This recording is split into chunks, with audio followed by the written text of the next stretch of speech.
Chaque cycle du Bitcoin a vu une diminution par rapport à son cycle précédent de 80% de retour sur investissement. Et étant donné que le cycle de 2021 était de 20x, donc 20 fois par rapport au prix bas jusqu'au prix au top, on peut s'attendre à ce que ce cycle aille jusqu'à environ 75 000 $. Et là, tout le monde est à peu près déçu, étant donné que je pense que ce cycle va être un super cycle et que ce cycle va rompre les cycles de diminishing return, donc de diminution des rendements, cette incurvation de la courbe. Et on va voir pourquoi dans cette vidéo en 3 parties. Avant de commencer, bonjour à tous, moi c'est Axel de la chaîne AxBTC, anciennement nommé Axel Crypto, que j'ai décidé de renommer AxBTC pour mieux s'adapter à l'orientation de la chaîne à partir de maintenant et de toute manière depuis un grand moment. Alors, première partie à cette vidéo, la partie sur la liquidité. La liquidité est un facteur particulièrement important auprès du Bitcoin. Je vais pas revenir sur le pourquoi, on va simplement s'orienter sur les faits. Le pourquoi, je l'ai déjà expliqué dans des précédentes vidéos. Les faits sont que lorsque l'on regarde sur ce graphique par exemple, on voit le pourcentage de liquidité, donc le pourcentage par exemple d'USD et d'euros et de JPY, etc., les monnaies réserves dans le monde, le pourcentage de leur augmentation, donc l'augmentation de la masse par rapport à l'augmentation en pourcentage du prix du Bitcoin ou alors sa diminution. Et donc, on voit à quel point les deux sont absolument exactement corrélés et à quel point, lorsqu'il y a plus de monnaie en circulation, le prix du Bitcoin augmente. Ça fait sens pour plusieurs raisons. Ça fait sens également parce que si la monnaie augmente, ça veut dire que c'est une dévaluation et donc un actif rare comme Bitcoin le reflète et donc augmente en valeur. Et ça fait sens sur beaucoup de sujets. Comme je l'ai dit, je ne vais pas revenir sur le pourquoi. Le principal, c'est que le cycle de 2020 s'est arrêté à cause de du début du quantitative tightening de la part des principales économies du monde et on est à la fin de cette quantitative tightening. Ça fait depuis quelques mois que l'on a rebondi sur un cycle de la liquidité qui va commencer tout beau, tout neuf et la liquidité courant 2024, les taux directeurs vont commencer à rebaisser, la liquidité a déjà commencé à réaugmenter et toutes les conditions sont favorables pour qu'on parte sur des prochaines années de à nouveau un quantitative easing, c'est-à-dire une politique monétaire qui lâche du lest en termes de impression monétaire et également de favorisation dans l'économie pour investir par exemple via des taux directeurs bas. Et donc, tout ça augmente la liquidité et tout ça va affluer vers les actifs rares comme le Bitcoin. Donc, cette charte, elle est sur un site payant, mais je vous mets, comme tout sur Internet, on peut toujours trouver ce que l'on recherche gratuitement. Et donc, je vous mets dans la description un lien vers Bitcoin is Data qui vous permettra de retrouver ce graphique en gratuit et en live. Comme ça, si vous voulez optimiser votre DCA dans Bitcoin dans l'avenir, vous pourrez le faire. Et ça mérite bien un petit like à cette vidéo qui fait d'ailleurs toujours plaisir pour le référencement. Deuxième point qui va être, à mes yeux, beaucoup plus important que le point précédent. Je vais l'introduire grâce au stock to flow, mais arrêtez de bondir déjà dans votre chaise. Je vous vois être tout outré d'utiliser le stock to flow. Il s'est fait une mauvaise réputation maintenant, mais comme le dit souvent le dicton, tous les modèles sont faux, certains sont utiles et le stock to flow dans son rationnel est utile parce qu'il compare le Bitcoin à l'or et c'est ce que je vais faire maintenant. Avant de dire pourquoi c'est si important dans ce cycle, je vais revenir sur les bases de pourquoi Bitcoin est meilleur que l'or. L'or apporte une grande caractéristique, c'est le fait qu'il est chimiquement inimitable. Donc ça veut dire que tout le monde pouvait être sûr que c'était de l'or et donc ça apportait une réelle valeur à l'or étant donné que tout le monde savait facilement reconnaître que leur pièce était réellement de l'or. Mais deuxièmement, c'est bien sûr sa rareté qui a fait que l'or a été utilisé comme monnaie pendant les 5000 dernières années, à l'exception des 100 dernières, enfin du dernier siècle qui vient de s'écouler. Et donc, sa rareté et le fait qu'il était chimiquement inimitable en faisaient une monnaie qui était très décente, qui était idéale pour l'époque, mais qui a apporté son lot de problèmes. Premièrement, sa divisibilité. Une pièce d'or apporte une certaine valeur qui est pas forcément adéquate pour des petits achats, comme par exemple une baguette de pain.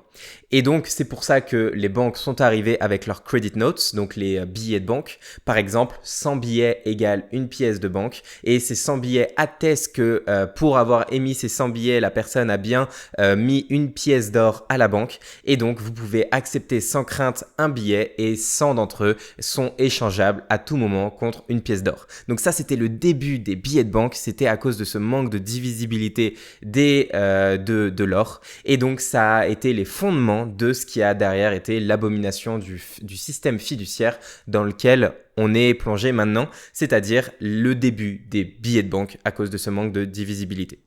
Le Bitcoin est divisible en 100 millions d'unités. D'ailleurs, je crois qu'actuellement, il faut 6000 Satoshi peut-être Sats pour faire $1. Je suis pas sûr de ce que je dis, mais ça doit être à peu près ça. Donc, imaginez-vous 6000 unités de Bitcoin la plus petite pour faire $1. Donc, le Bitcoin est extrêmement divisible, d'ailleurs encore plus que le dollar. À partir de là, la confiscabilité est le deuxième point qui a fait que les monnaies fiduciaires se sont implantées. Les monnaies, l'or a été donc la monnaie sur laquelle les personnes pouvaient toujours compter au fur et à mesure des siècles, dans les millénaires, lorsque durant l'époque de Rome, vers la fin de l'Empire romain, ils ont commencé le gouvernement a commencé à mélanger les pièces d'or avec un peu de bronze ou je ne sais quel autre matériel pour baisser la valeur en or parce que les finances étaient compliquées. Les habitants pouvaient toujours, si ils en avaient, se tourner vers leurs réserves d'or pour pouvoir préserver leur pouvoir d'achat et leur patrimoine. Mais à partir de 1933, aux États-Unis, l'or a été banni. Donc, l'interdiction de l'or a été promulguée en 1933 et a été levée qu'en 1974. Et donc, les personnes ne pouvaient pas détenir d'or chez eux, de pièces d'or ou de grandes possessions d'or et avaient l'obligation de les ramener à la banque. Donc, personne ne pouvait détenir d'or. Tout le monde devait faire confiance aux billets de banque et à la certitude que les banques avaient la réelle quantité d'or derrière les billets de banque qu'ils produisaient. Donc, ce qui est quand même très pratique parce que quelques années après, les États-Unis sortaient de l'étalon or et donc disaient « Ok, on n'a plus besoin de se baser sur l'or ». Bien sûr, dans les faits, ils n'avaient pas les réserves d'or par rapport aux billets de banque qu'ils avaient émis. Et ils avaient confisqué l'or de toute la population. Donc la population ne pouvait pas avoir ces réserves d'or pour pouvoir être tranquille et ne pas suivre leur changement de paradigme et donc ils ont pu passer vers un système fiduciaire. J'ai fait ma dernière vidéo sur à quel point c'est une abomination, je te conseille de la regarder dans la foulée. Et donc, cette confiscabilité est totalement impossible avec Bitcoin, étant donné que Bitcoin c'est 12 ou 24 mots que tu retiens dans ta tête. Et personne ne peut être certain, si tu lui dis j'ai oublié mes 12 ou 24 mots, ou alors je les avais notés sur une feuille et je l'ai perdu dans un boating accident, dans un accident de bateau comme la private joke des bitcoiners. Et qu'est-ce que tu veux faire à ça? Comment un État va taxer ou t'interdire de détenir du Bitcoin que tu dis que tu as perdu et qu'ils n'ont aucune preuve de savoir si c'est vrai ou non? Et la théorie des jeux est que si un État t'interdit de détenir du Bitcoin, toi tu détiens dans ta tête tes 12 ou 24 mots, tu détiens ton stack de Bitcoin et tu t'envoles vers un pays qui va avoir accepté Bitcoin parce que si l'Europe interdit Bitcoin, quelle énorme opportunité j'ai moi en Amérique latine d'accepter Bitcoin étant donné que tous les capitaux des Bitcoiners d'Europe vont venir dans mon pays et donc ça va faire fleurir mon pays et donc c'est pour ça que également l'Europe n'a pas de motivation à interdire Bitcoin étant donné que s'il le faisait ce serait simplement se tirer une énorme balle dans le pied parce que ce serait une fuite des capitaux et un fleurissement de ces pays qui accepteront Bitcoin et l'Europe redevra accepter Bitcoin dans un futur une fois qu'ils auront perdu un avantage concurrentiel et l'avantage d'être le premier. Et donc, Bitcoin est inconfiscable étant donné que aucun gouvernement ne peut mettre la main dessus, c'est pas physique et tu pourras, grâce à la théorie des jeux, toujours trouver un endroit pour pouvoir dépenser ton Bitcoin. Il te suffit simplement d'avoir retenu ta seed phrase et une connexion Internet. Bitcoin est inconfiscable et sa portabilité, à l'inverse de l'or, permet de changer de pays et d'aller dans les pays qui seront les plus friendly envers le Bitcoin et donc ne pas avoir à faire comme par exemple en 1933 où si tu avais, mettons, 100 millions d'euros à déplacer en or, tu ne pouvais pas et tu pouvais pas les cacher très longtemps avant que ça se remarque. Avec Bitcoin, tu pourras toujours t'envoler et te reconnecter à une connexion Internet. Et donc, les fondamentaux de Bitcoin sont bien plus importants que ceux de l'or, étant donné qu'ils sont beaucoup plus convenient, beaucoup plus pratiques que l'or. Et ce qui en vient à pourquoi ce halving est particulièrement important, c'est que pour la première fois de l'histoire de l'humanité, un actif va être plus rare que l'or. Et Bitcoin va donc devenir plus rare que l'or lors de ce prochain halving dans même pas 3 mois. C'est pas excitant. On va donc avoir l'opportunité dès maintenant de détenir, tous ceux parmi nous qui détenons du Bitcoin, on va détenir l'actif qui va, dès la date du environ 19 ou 20 avril, devenir l'actif le plus rare au monde, mais également à tout jamais, étant donné que Bitcoin va devenir de plus en plus rare au fil du temps. Tous les 4 ans, son inflation est divisée par 2. Et donc, lorsque actuellement on a une inflation de l'ordre de 1,7%, sachant que l'or a une inflation d'environ 1,5%, et d'ici à dans 3 mois, on passera à une inflation d'environ 0,8%. On détient l'actif qui sera le plus rare au monde. Et une dernière caractéristique qui est possiblement la plus qui me plaît particulièrement, c'est que par rapport à l'or et par rapport à tous les autres actifs, Bitcoin s'encarre de la demande. Qu'est-ce que j'entends par là? Il peut y avoir une énorme augmentation de prix.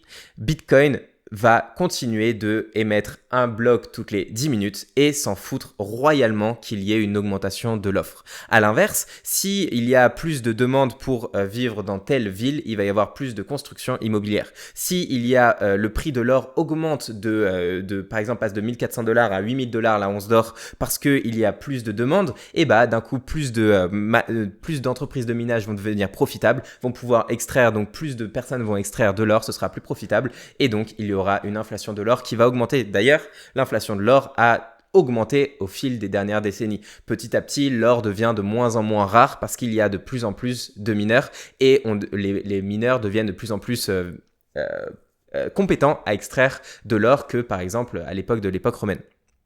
Avec Bitcoin, tu peux devenir plus compétent à extraire du Bitcoin, tu vas juste avoir plus de chances d'augmenter l'inflation, enfin de récupérer l'inflation, que ce soit toi qui la récupère, mais il n'y aura pas plus d'inflation. Et donc, à l'inverse de l'ensemble des autres actifs, plus la demande augmente, plus l'offre de Bitcoin reste inchangée. Et plus la demande baisse, plus l'offre de Bitcoin reste inchangée. Et selon moi, la raison qui explique pourquoi d'ailleurs, petit aparté, dans les journaux, systématiquement que le prix du Bitcoin baisse de 80%, on va avoir dans les journaux un article qui va dire « Oh, le Bitcoin is dead, Bitcoin est mort », parce que les personnes normales, personnes qui ne sont pas sous Bitcoin, n'ont pas l'habitude de voir un actif qui perd 80% de sa valeur en quelques mois et qui renaît de ses cendres systématiquement parce qu'en fait, ils ne le comprennent pas. Mais Bitcoin a continué de produire un bloc toutes les 10 minutes, a continué de transmettre les transactions qu'il devait transmettre, a continué de fonctionner de la même manière qu'il fonctionnait lorsque la demande avait au contraire augmenté. Et ça, pour tous les autres actifs, ça ne fait pas sens étant donné que si, par exemple, le prix de l'or baissait de 80%, tu aurais une énorme partie des producteurs d'or qui feraient faillite et donc l'or serait dans une spirale infernale. Pareil avec l'USD, si l'USD perdait soudainement 80% de sa valeur, les personnes perdraient confiance, il y aurait tout un cercle vicieux qui se formerait et qui donc ferait que l'actif ou l'entreprise qui perd 80% serait encore plus dans la panade, etc. Avec Bitcoin, ce n'est pas le cas et c'est une des raisons qui me fait dire que personnellement, je ne crois pas en la théorie des diminishing returns avec Bitcoin. Cette théorie des diminishing returns qui s'est pourtant avérée vraie, étant donné que l'on a vu que dès le début de cette vidéo que à chaque cycle, le prix du Bitcoin est en moyenne, le retour sur investissement est divisé par 5 et donc est diminué par 80%. Sauf que au fur et à mesure du temps, Bitcoin, son offre devient de plus en plus petite et au fur et à mesure que le prix augmente, ceux qui ont fait du marketing, vous vous rappelez des Veblen Goods, si je me souviens bien de mes études, plus le prix augmente, plus il y a de la demande.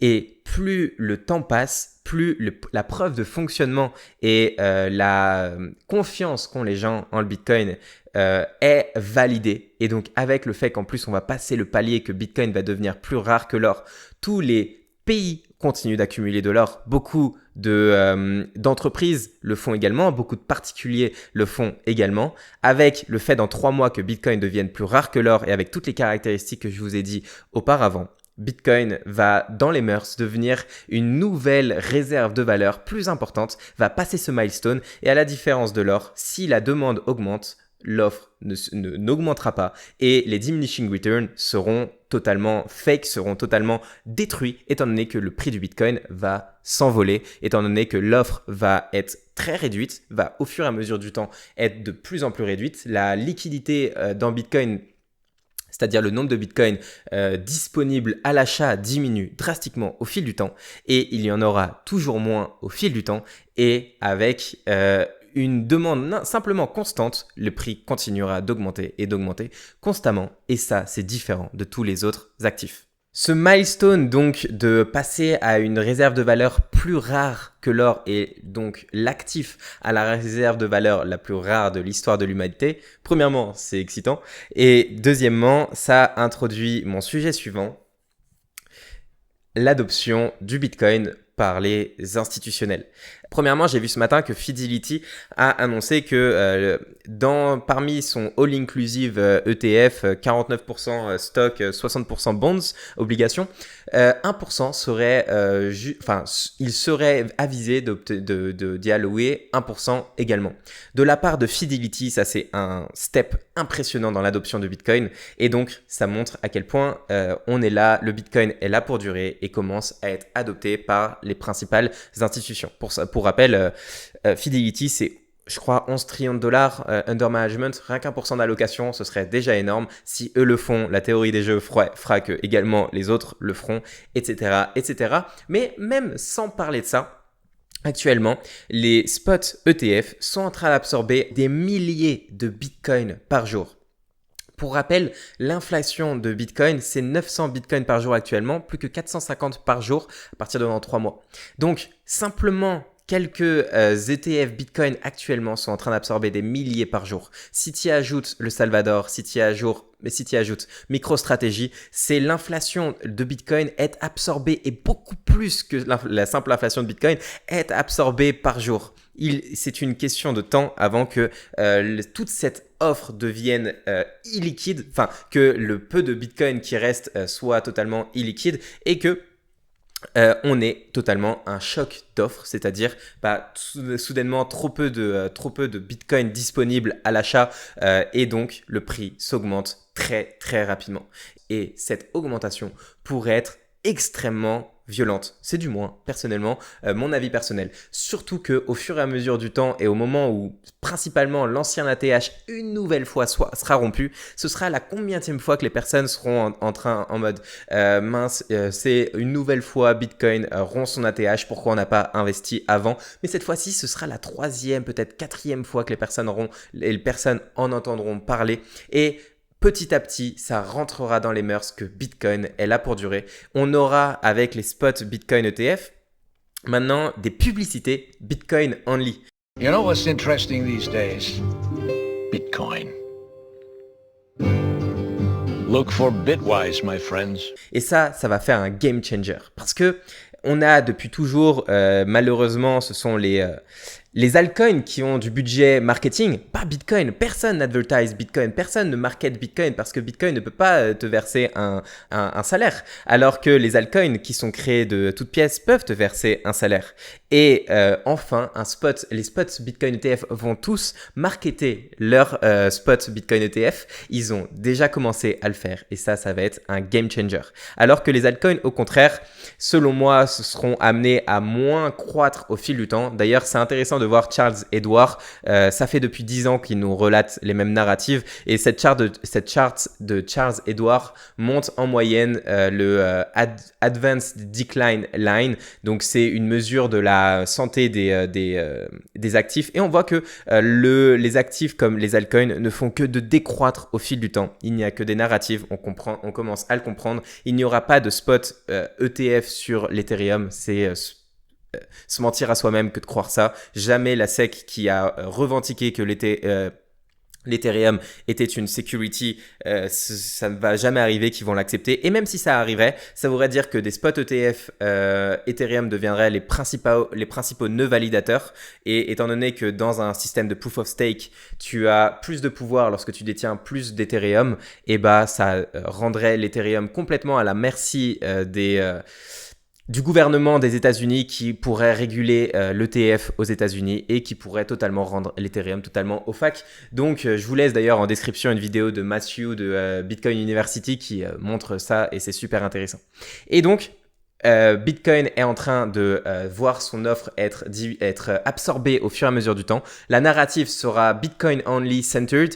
Et qu'adviendra-t-il lorsque d'autres entreprises décideront de faire comme Michael Saylor, d'autres milliardaires décideront de faire comme Michael Saylor, d'autres pays décideront de faire comme El Salvador et qu'il y aura la théorie des jeux qui va se mettre en place. Personnellement, je pense que le Bitcoin va avoir une S-curve. Donc la S-curve, c'est le fait que le prix, l'adoption augmente de manière incurvée jusqu'à augmenter de manière très exponentielle et de nouveau possiblement de manière un peu plus incurvée. Et Bitcoin, comme toute technologie, pourrait suivre cette S-curve. Le futur nous le dira. Si tu as aimé cette vidéo, n'oublie pas de la liker, de t'abonner à ma chaîne, ça me ferait extrêmement plaisir. Et puis, on se dit à très bientôt pour une nouvelle vidéo. C'était Axel, ciao.